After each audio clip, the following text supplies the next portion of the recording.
ಅಲ್ಲ ವೇದ, ನೀನು ಅಪ್ಪಾಜಿನ ಪ್ರಶ್ನೆ ಮಾಡಲಿಲ್ವಾ? ಯಾಕೆ ವೈಜಯಂತಿಯಮ್ಮನ ಮನೆಯಿಂದ ಆಚೆ ಕಳಿಸ್ಬೇಕು ಅಂತ ಕೇಳಿದೆ ಮೂಲ್ಯ. ಅವ್ರು ನನ್ನ ಸ್ವಂತ ತಾಯಿದ ಹಾಗೆ. ಅವರ ಮನೆಯವ್ರಿಗೆ ತುಂಬ ಅನ್ಕಂಡೀಷನಲ್ ಪ್ರೀತಿ ತೋರಿಸಿದ್ದಾರೆ. ಅದೊಂದು ಆಗೋದಿಲ್ಲ, ಇನ್ನೇನು ಬೇಕಾದರೂ ಹೇಳಿ ಅಂತ ತುಂಬ ಕನ್ವಿನ್ಸ್ ಮಾಡೋದಕ್ಕೆ ಟ್ರೈ ಮಾಡಿದೆ. ನನಗೆ ಮಾತಾಡೋದಕ್ಕೆ ಅಪ್ಪಾಜಿ ಅವಕಾಶ ಕೊಡ್ತಿಲ್ಲ. ಏನು ಹೇಳೋದಕ್ಕೆ ಬಂದರೂ ಸ್ಟಾಪ್ ಮಾಡ್ತಾರೆ. ನಾನು ಬೇಕಾ ಅವ್ರು ಬೇಕಾ ಚೂಸ್ ಮಾಡ್ಕೊ ಅಂತ ಹೇಳ್ತಾರೆ. ವೇದಾಂತ್, ಅಗ್ನಿ ಏನಾದರೂ ನಮ್ಮ ಫ್ಯಾಮಿಲಿನ ಬ್ರೇಕ್ ಮಾಡೋದಕ್ಕೋಸ್ಕರ ಅಪ್ಪಾಜಿ ಹತ್ರ ಏನಾದರೂ ಈ ಥರ ಹೇಳ್ಸಿರ್ಬೋದಾ? ಆ ಥರ ಇರೋದಕ್ಕೆ ಚಾನ್ಸ್ ಇಲ್ಲ ನೋಡಿ. ನಮ್ಮ ಫ್ಯಾಮಿಲಿನ ಬ್ರೇಕ್ ಮಾಡಲೇಬೇಕು ಅನ್ನೋದು ಒಂದು ಅದಲ್ಲಿದ್ದಾರೆ. ಧ್ರುವ, ಆದ್ಯ, ಸಾರ್ಥಕ್, ಅಜ್ಜಿ, ಇಲ್ಲ ನೀನು, ಯಾರನ್ನು ಬೇಕಾದರೂ ಟಾರ್ಗೆಟ್ ಮಾಡ್ತಿದ್ದ. ವೈಜಯಂತಿ ಅಮ್ಮನ ಟಾರ್ಗೆಟ್ ಮಾಡೋ ನೀಡ್ ನನಗೆ ಕಾಣ್ತಿಲ್ಲ. ಇಲ್ಲ ವೇದಾಂತ್, ಇದ್ರಲ್ಲಿ ಬೇರೆ ಏನೋ ಇದೆ. ಇದರಿಂದ ಬೇರೆ ಯಾರಾದರೂ ಕೈವಾಡ ಇರ್ಬೋದಾ? ಬೇರೆ ಯಾರೋ ಅಂದರೆ? ಹಾಗಲ್ಲ ವೇದಾಂತ್, ವೈಜಯಂತಿ ಅಮ್ಮ ಈ ಮನೇಲಿದ್ದರೆ ಇನ್ಯಾರಿಗೂ ತೊಂದರೆ ಆಗ್ತಿದೆ ಅನಿಸುತ್ತೆ. ಅದಕ್ಕೆ ಅಪ್ಪಾಜಿನ ಮಧ್ಯದಲ್ಲಿ ಇಟ್ಕೊಂಡು ವೈಜಯಂತಿ ಅಮ್ಮನ ಮನೆಯಿಂದ ಆಚೆ ಹಾಕೋದಕ್ಕೆ ಟ್ರೈ ಮಾಡ್ತಿದ್ದಾರೆ ಅಂತ ನನಗೆ ಯಾಕೋ ತುಂಬ ಅನಿಸ್ತಾ ಇದೆ. ನನಗೇನೋ ಗೊತ್ತಾಗ್ತದೆ, ಯಾವ ಕನ್ಕ್ಲೂಷನು ಸಿಗ್ತಿಲ್ಲ ಮೂಲ್ಯ.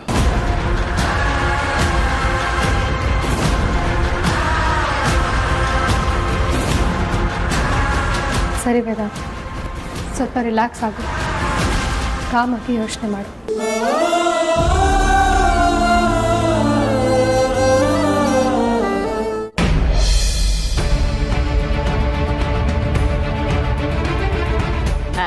ದೊಡ್ಡವರೇ, ಎಲ್ಲಿಗೆ ಹೋಗ್ತಾ ಇದ್ದೀರಾ?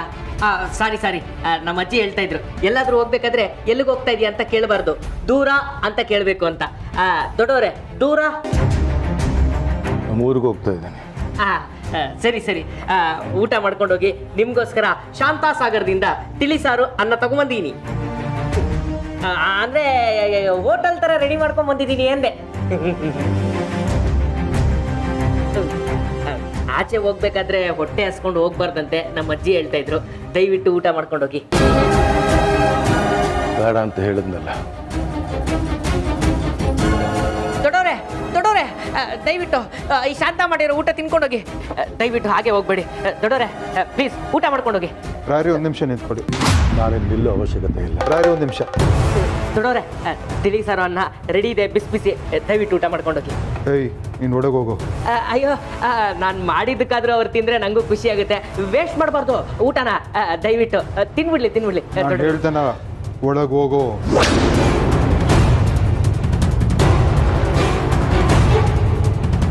ಬೆಂಕಿ ಜೊತೆ ಬೇಕಿದ್ರೆ ಸರ್ಸಾಡಿ, ಆದರೆ ಈ ಅಗ್ನಿ ಜೊತೆ ಅಲ್ಲ. ಏನು ಬೆದರಿಕೆ ಆಗ್ತಿದ್ಯಾ ಅಗ್ನಿ? ನಿನ್ನ ಗೊಡ್ಡು ಬೆದರಿಕೆಗೆ ಹೆದರೋನಲ್ಲ ನಾನು. ಅನ್ಯಾಯವಾಗಿ ಒಂದು ಸಂಸಾರನ ಹಾಳು ಮಾಡಿಬಿಟ್ಟೆ. ಹಾಗೆ ಮಾಡೋದು ನನಗೆ ಇಷ್ಟ ಇರಲಿಲ್ಲ. ನಿನ್ನ ಮಾತು ಕೇಳಿ ತಪ್ಪು ಮಾಡಿಬಿಟ್ಟೆ ಅಗ್ನಿ. ಸರಿ, ಬೇರೆಯವ್ರ ಸಂಸಾರ ಬಿಡಿ. ನಿಮ್ಮ ಸಂಸಾರ ಎಲ್ಲಿದೆ ತಿಳ್ಕೊಳ್ಳೋದು ಬೇಡವಾ?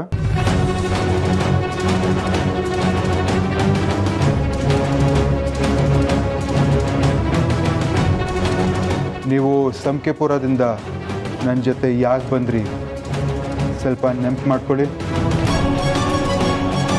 ನಿಮ್ಮ ಈಗಿನ ಹೆಸರು ನಾರಾಯಣ್ ರಾವ್, ಆದರೆ 25 ವರ್ಷದಿಂದ ನಿಮ್ಮ ಹೆಸರು ಬೇರೆನೇ ಇತ್ತು.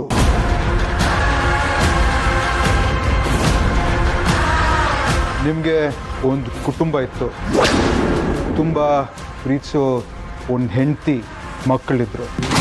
ಅವರೆಲ್ಲ ಇವಾಗ ಎಲ್ಲಿದ್ದಾರೆ ಗೊತ್ತಾ ರಾಯರೇ?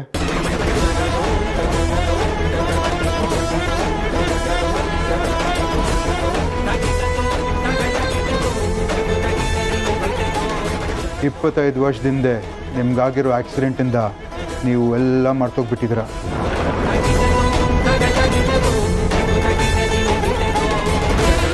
ನಿಮಗೆ ನಿಮ್ಮ ಹೆಂಡತಿ ಮಕ್ಕಳು ಸಂಸಾರ ಏನೂ ನೆನಪಿಲ್ಲ.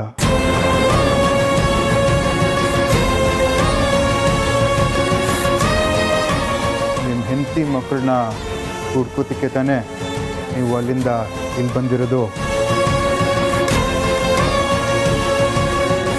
ನೀವು ನಿಮ್ಮ ಹೆಂಡತಿ ಮಕ್ಕಳ ಬಗ್ಗೆ ತಿಳ್ಕೊಳ್ದೆ ವಾಪಸ್ ಹೋಗ್ಬಿಡ್ತೀರಾ?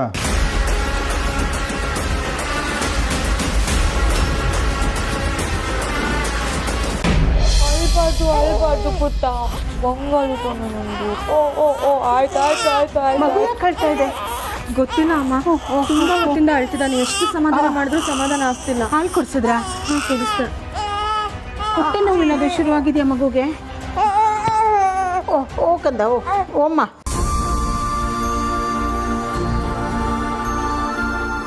ಜೋ ಲಾಲಿ ಜೋ ದೇವಕಿ ನಂದನ ಶ್ರೀ ಕೃಷ್ಣ ಬಾಲಗೆ ಜೋ ಲಾಲಿ ಜೋ.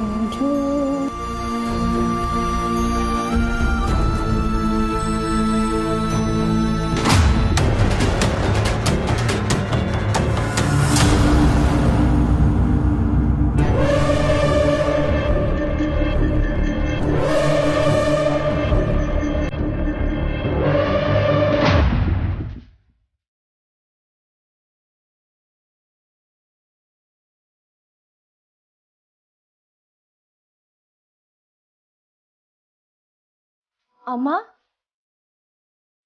ಹೇಗಮ್ಮ ಇದು ಮ್ಯಾಜಿಕ್ ಮಾಡಿದ್ರಿ? ನಾನು ಅರ್ಧ ಗಂಟೆಯಿಂದ ಸಮಾಧಾನ ಮಾಡ್ತಾ ಇದ್ದೆ, ಆದ್ರೆ ಅವ್ನ್ ಸಮಾಧಾನನೇ ಆಗ್ತಿರ್ಲಿಲ್ಲ.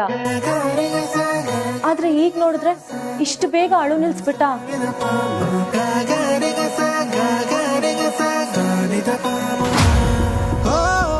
ಆ ಥರ ಏನೂ ಇಲ್ಲ ಆರ್ತಿಯವರೇ. ಇಲ್ಲ ಅಮ್ಮ, ನಿಮ್ ಕೈಯಲ್ಲಿ ಏನೋ ಮ್ಯಾಜಿಕ್ ಇದೆ. ವಿಕ್ಕಿ ಅವರು ಮತ್ತೆ ವೇದಾಂತ್ ಭಾವ ಆಫೀಸಿಂದ ಬಂದ ತಕ್ಷಣ ನೀವೊಂದು ಕಾಫಿ ಮಾಡಿಕೊಟ್ರೆ ಸಾಕು, ಅವ್ರು ಆರಾಮಾಗ್ತಿದ್ರು. ಏನ್ ಮ್ಯಾಜಿಕ್ ಮಾಡಿದ್ರಿ ಹೇಳಿ ಅಮ್ಮ. ಈಗ ಮ್ಯಾಜಿಕ್ ಏನೂ ಇಲ್ಲ ಆರ್ತಿಯವರೇ, ಪ್ರೀತಿ ಅಷ್ಟೇ. ನನ್ನ ಕೈಲಿ ಇನ್ನೇನು ಕೊಡೋಕ್ಕಾಗತ್ತೆ? ಪ್ರೀತಿ ಒಂದು ಬಿಟ್ರೆ. ನೀವಂತೂ ವಿಕ್ಕಿ ಅವ್ರನ್ನ, ವೇದಾಂತ್ ಭಾವನ್ನ ನಿಮ್ ಸ್ವಂತ ಮಕ್ಕಳ ಹಾಗೇನೆ ನೋಡ್ಕೊಳ್ತಿದ್ದೀರಾ. ಅವರು ನನ್ನ ಸ್ವಂತ ಮಕ್ಕಳೇ ಅಲ್ವಾ? ಅಂದ್ರೆ ವೇದಾಂತ್ ವಿಕ್ರಾಂತ್ ನನ್ನೆಲ್ಲ ಸ್ವಂತ ತಾಯಿ ಥರ ನೋಡ್ಕೊಂಡಿದ್ದಾರೆ. ಹೌದಾ? ಸರಿ.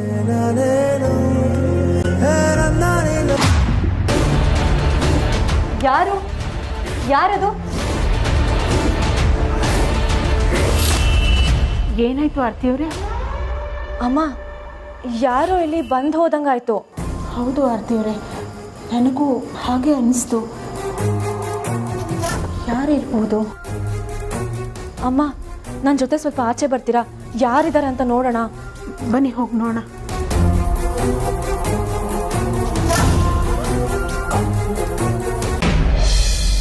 ಆವತ್ತು ಏನಾಯಿತು ಸ್ವಲ್ಪ ನೆನ್ಪು ಮಾಡ್ಕೊಳ್ಳಿ ರಾಯರೇ. ಆವತ್ತು ಹುಣ್ಣಿಮೆ ರಾತ್ರಿ ನೀವು ನಾವು ಭೇಟಿಯಾಗಿದ್ವಿ. ನಮ್ಮಿಬ್ಬರು ನಡುವೆ ಏನು ಮಾತುಕತೆ ಆಗಿತ್ತು ಹೇಳಿ?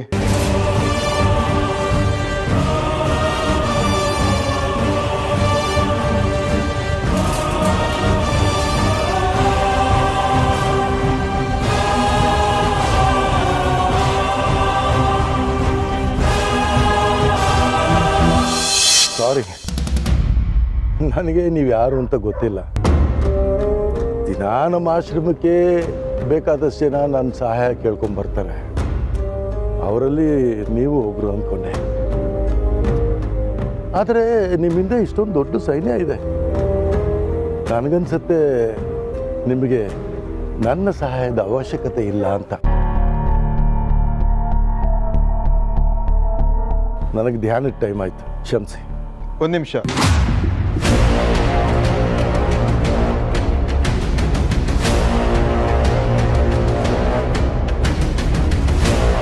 ಹೇಳಿ. ನಾನು ನಿಮ್ಮಿಂದ ಹೆಲ್ಪ್ ತಗೊಳಕ್ಕೆ ಬಂದಿಲ್ಲ, ನಿಮಗೆ ಹೆಲ್ಪ್ ಮಾಡಕ್ಕೆ ಬಂದಿದ್ದೀನಿ. ಇನ್ನು ನನಗೆ ನೀವು ಹೆಲ್ಪ್ ಮಾಡೋದಾ? ಸಾರಿ, ನನಗೆ ಸದ್ಯಕ್ಕೆ ಯಾವ ಹೆಲ್ಪ್ನ ಅವಶ್ಯಕತೆನೂ ಇಲ್ಲ. ಇದೆ, ಖಂಡಿತ ಇದೆ. ನನ್ನ ಹೆಲ್ಪು ನಿಮಗೆ ಬೇಕೇ ಬೇಕು. ಯಾಕೆ? ಏಕೆಂದರೆ 25 ವರ್ಷದಿಂದ ನಿಮ್ಮ ಲೈಫಲ್ಲಿ ಏನಾಯಿತು ನಿಮಗೆ ನೆನಪಿಲ್ಲ.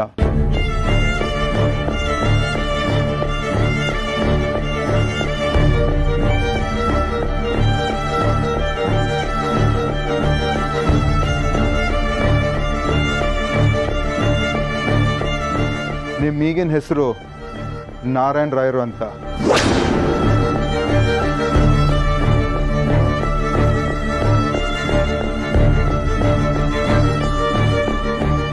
ಹಂಗಾದ್ರೆ ನಿಮ್ಮ ಮುಂಚಿನ ಹೆಸರು ನಾರಾಯಣ್ ರಾಯರೇನಾ? ಅಥವಾ ನಿಮಗೆ ಬೇರೆ ಏನಾದರೂ ಹೆಸರಿತ್ತಾ? ಗೊತ್ತಿಲ್ಲ, ನೆನಪಾಗ್ತಿಲ್ಲ.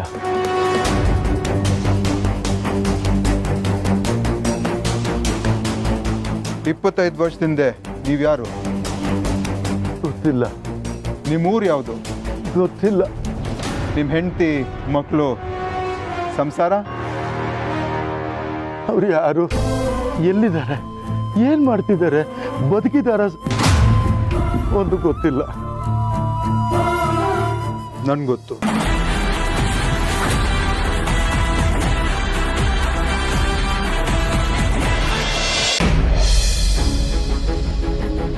ಏನು ಹೇಳ್ತಿದ್ದೀರಾ? ನಿಜ ಹೇಳ್ತಿದ್ದೀರ ತಾನೆ? ನಿಮಗೆ ಗೊತ್ತಾ? ನಿಮ್ಮ ಹೆಂಡತಿ, ಮಕ್ಕಳು, ಸಂಸಾರದ ಬಗ್ಗೆ ನನಗೆ ಗೊತ್ತು. ನೀವು ಅವ್ರ ಬಗ್ಗೆ ತಿಳ್ಕೊಬೇಕಾ? ನಿಮ್ಗೆ ಯಾಕೆ ಗೊತ್ತು? ನೀವು ಯಾರು? ನೀವು ಯಾಕೆ ನನಗೆ ಸಹಾಯ ಮಾಡಬೇಕು ಅಂತಿದ್ದೀರಾ? ಪ್ರಶ್ನೆಗೆ ಪ್ರಶ್ನೆನೇ ಉತ್ತರ ಅಲ್ಲ. ನನ್ನ ಪ್ರಶ್ನೆ ತುಂಬ ಸಿಂಪಲ್. ನಿಮ್ಮ ಬಗ್ಗೆ ನೀವು ತಿಳ್ಕೊಬೇಕಾ? ನಿಮ್ಮ ಹೆಂಡತಿ ಮಕ್ಕಳು ಎಲ್ಲಿದ್ದಾರೆ ಅಂತ ತಿಳ್ಕೊಬೇಕಾ? ಹೋಗ್ಲಿ, ನಿಮ್ಮ ಹೆಂಡತಿ ಮಕ್ಕಳ ಹೆಸರು ಜ್ಞಾಪಕ ಇದೆಯಾ? ಹೆಂಡತಿ ಹೆಸರು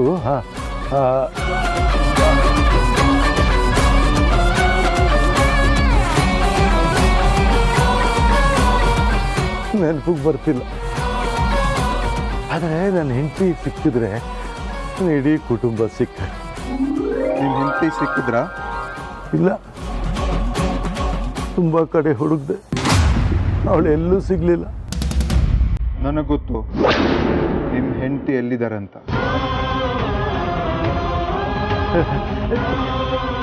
ನಿಮ್ಗೆ ಗೊತ್ತಾ? ನಿಮಗೆ ನಿಜವಾಗ್ಲೂ ಗೊತ್ತಿದೆಯಾ ಎಲ್ಲಿದ್ದಾರೆ ಅವರು? ನನ್ನ ಅಲ್ಲಿ ಕರ್ಕೊಂಡೋಗಿ ಪ್ಲೀಸ್. 25 ವರ್ಷದಿಂದ ನನಗೆ ಒಂಟಿ ಜೀವನ ಸಾಕಾಗೋಗಿದೆ. ಮಕ್ಕಳನ್ನ ನೋಡ್ಬೇಕು. ಆಯ್ತು, ಖಂಡಿತ. ಆದ್ರೆ ಬೇಡ ಬಿಡಿ, ನೀವು ಇದಕ್ಕೆ ಒಪ್ಕೊಳ್ಳೋದಿಲ್ಲ. ಏನ್ ಹೇಳಿ ಪ್ಲೀಸ್. ನನ್ನ ಹೆಂಡತಿ ಮಕ್ಕಳಿಗೋಸ್ಕರ ಏನ್ ಬೇಕಾದ್ರೂ ಮಾಡಕ್ ಸಿದ್ಧ. ಹೇಳಿ, ಏನ್ ಮಾಡ್ಬೇಕು? ಇವಾಗ ಹೇಳ್ತೀರಾ, ಆಮೇಲೆ ಆಗಲ್ಲ ಅಂತ ಹೇಳ್ಬಿಟ್ರೆ? ಇಲ್ಲ, ನೀವೇನೇ ಹೇಳಿದ್ರು ಕೇಳ್ತೀನಿ, ಯಾವ ಕೆಲಸ ಹೇಳಿದ್ರು ಮಾಡ್ತೀನಿ. ನನಗೆ ಹೆಂಡತಿ ಮಕ್ಕಳು ಬೇಕು. ಸರಿ, ಹಾಗಿದ್ರೆ ಮೊದಲು ನೀವು ಈ ಆಶ್ರಮ ಬಿಟ್ಟು ನನ್ನ ಜೊತೆ ಬರಬೇಕು.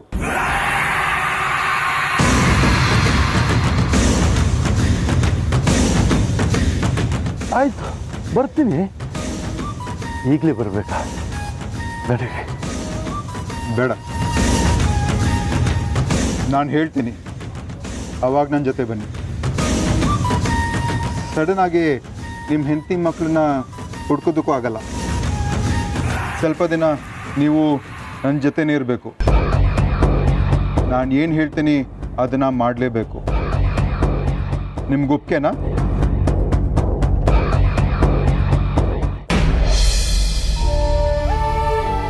ಆಯ್ತು, ನಾನು ಮಾತು ಕೊಡ್ತೀನಿ, ನಿಮ್ಮ ಜೊತೆ ಬರ್ತೀನಿ.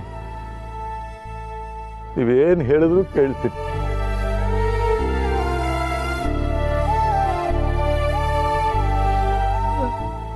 ನಾನು ಸರಿ ಮಾಡ್ತಿದ್ದೀನೋ ತಪ್ಪು ಮಾಡ್ತಿದ್ದೀನೋ ನನಗೆ ಗೊತ್ತಿಲ್ಲ. ಸದ್ಯಕ್ಕೆ ನನ್ನ ಸಂಸಾರನೇ ನನಗೆ ಮುಖ್ಯ. ನನ್ನ ಹೆಂಡತಿ ಮಕ್ಕಳನ್ನ ನೋಡ್ಬೇಕು, ಅವ್ರನ್ನ ಸೇರ್ಬೇಕು. ನಿಮ್ಮನ್ನ ಕೈ ಮುಗಿದು ಕೇಳ್ಕೊತೀನಿ, ನನ್ನನ್ನು ಕರ್ಕೊಂಡೋಗಿ ಅವ್ರ ಹತ್ರ ಸೇರಿಸಿ.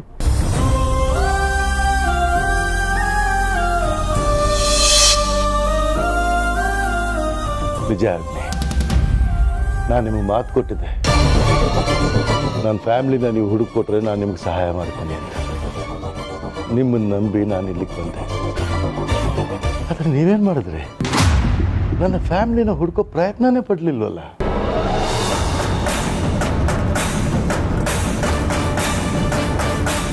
ಅದ್ರ ಬದಲು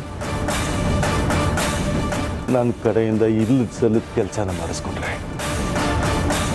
ಪಾಪ ಹೆಂಗಸು ವೈಜಯಂತಿನ ಮನೆಯಿಂದ ಹೊರಗಡೆ ಹಾಕಿಸ್ದೆ. ನೀನು ಹೇಳಿದ ಕೆಲಸ ಮಾಡಿದ್ರೆ ನನ್ನ ಕುಟುಂಬನ ಹುಡುಕೊಡ್ತೀನಿ ಅಂತ ಹೇಳಿದ್ಯಲ್ಲ, ಎಲ್ಲಿ ನನ್ನ ಕುಟುಂಬ? ನನ್ನ ಹೆಂಡತಿಯಲ್ಲಿ, ನನ್ನ ಮಕ್ಕಳು ಎಲ್ಲಿ? ನನ್ನ ಕುಟುಂಬನ ಹುಡುಕೋದಕ್ಕೆ ನೀನು ಸಾಸುವೆ ಕಾಳಷ್ಟು ಪ್ರಯತ್ನ ಪಟ್ಟಿಲ್ಲ ಅಂದರೆ ನನ್ನಿಂದ ಈ ರೀತಿ ಕೆಲಸಗಳೆಲ್ಲ ಮಾಡಿಸ್ಕೊಳ್ಳೋಕ್ಕೆ ಸುಳ್ಳು ಹೇಳಿದ್ಯಾ ಅಂತಾಯ್ತು. ದ್ರೋಹಿ. ರಾಯರೇ, ಒಂದು ನಿಮಿಷ ಇರಿ ಪ್ಲೀಸ್.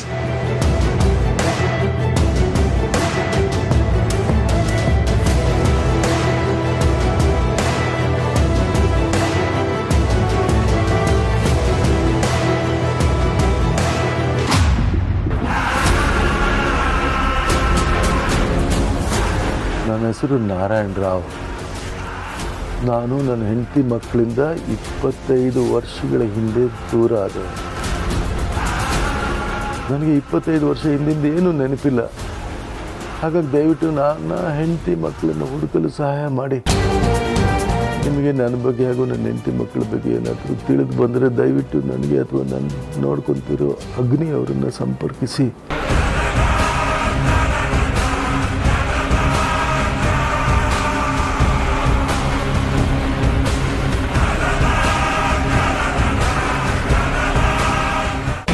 ರಾಯರೇ, ನಾವು ಬಲಗೈಯಿಂದ ಮಾಡೋ ಸಹಾಯ ಎಡಗೈಗೆ ಗೊತ್ತಾಗಲ್ಲ.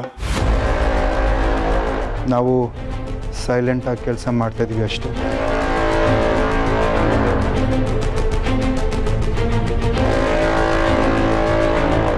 ನಿಮ್ಮ ಫ್ಯಾಮಿಲಿನ ಹುಡುಕೋಕ್ಕೆ 100% ಎಫರ್ಟ್ ಆಗ್ತಾಯಿದ್ದೀವಿ. ನನಗೆ ನಿಮ್ಮ ಫ್ಯಾಮಿಲಿ ಎಲ್ಲಿದೆ ಅನ್ನೋ ಚಿಕ್ಕ ಇನ್ಫಾರ್ಮೇಷನ್ ಸಿಕ್ಕಿದೆ. ಆದಷ್ಟು ಬೇಗ ನಿಮ್ಮೆಲ್ಲರನ್ನ ಒಂದು ಮಾಡ್ತೀನಿ. ಇದೆಲ್ಲ ಸುಳ್ಳು, ನಾನು ಮೋಸ ಮಾಡ್ತಾಯಿದ್ದೀನಿ ಅಂತ ನೀವು ಅಂದ್ಕೊಳ್ಬೋದು. ಆದರೆ ನಾನು ಪ್ರಾಮಾಣಿಕ ಪ್ರಯತ್ನ ಪಡ್ತಾಯಿದ್ದೀನಿ. ನಿಮಗೆ ನನ್ನ ಮೇಲೆ ಇನ್ನೂ ಅನುಮಾನ ಇದ್ದರೆ ನೀವು ಊರು ಹೋಗ್ಬೋದು. ನಾನು ನಿಮ್ಮನ್ನು ತಡೆಯೋದಿಲ್ಲ. ಸಾರಿ ಅಗ್ನಿ, ಏನೋ ಕೋಪದಲ್ಲಿ ಹಾಗೆ ಅಂದ್ಬಿಟ್ಟೆ. ನನ್ನ ಕುಟುಂಬನ ಹುಡುಕಕ್ಕೆ ಇನ್ನಿಷ್ಟೆಲ್ಲ ಪ್ರಯತ್ನ ಪಡ್ತಿದ್ಯಾ ಅಂತ ನನಗೆ ಗೊತ್ತಿರಲಿಲ್ಲ. ರಾಯರೇ, ಪ್ಲೀಸ್ ದಯವಿಟ್ಟು ಸಂಕೆಪುರ ಹೋಗ್ಬೇಡಿ, ಇಲ್ಲೇ ಇರಿ.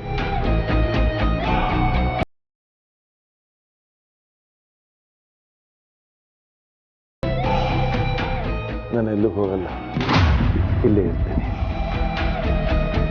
ಆದರೆ ನನ್ನ ಕಡೆ ಒಂದು ರಿಕ್ವೆಸ್ಟ್ ಇದೆ. ನನ್ನಿಂದ ಯಾರ್ಯಾರಿಗೋ ಕೊಲೆ ಬೆದರಿಕೆ ಹಾಕ್ಸೋದು, ಯಾರ್ಯಾರನ್ನೋ ಮನೆಯಿಂದ ಆಚೆ ಕಳಿಸೋ ಕೆಲಸ ಎಲ್ಲ ಮಾಡಿಸ್ಬಿಡಿ ಪ್ಲೀಸ್.